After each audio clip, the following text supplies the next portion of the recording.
The word jihad is mentioned in the Quran about 41 times. The words mercy, peace, and compassion are mentioned about 355 times. Yes, come in. Come on in, Riaz. Sit down, please. Yeah. Contrary to popular belief in most Western cultures, Islam is a religion that preaches peace and tolerance. Yes, Patricia.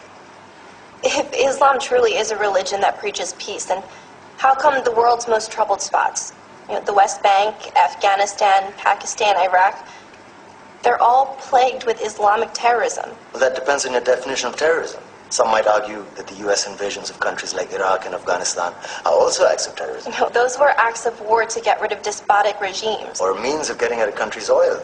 Conspiracy theories. Well, may I? Yes, please. Go ahead, Riaz. Mr. Khan is right.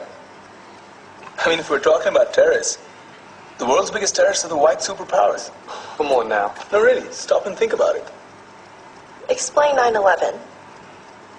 Okay. Do you know how many people died in the Twin Towers strike? Around 3,000. And do you have any idea how many people died in the bombing of Afghanistan?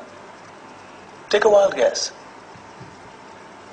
More than 15,000 people died. And that's just conservative figures.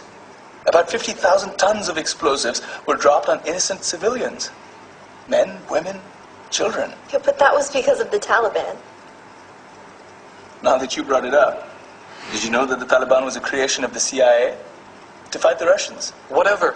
They were still harboring terrorists. Yeah, right. Terrorists that were never found.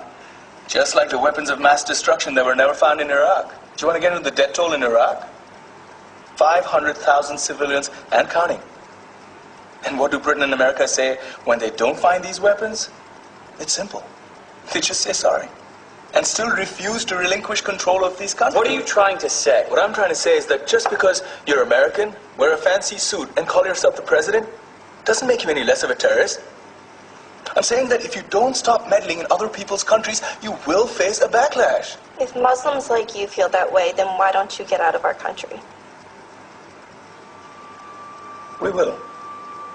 As soon as you promise to leave ours.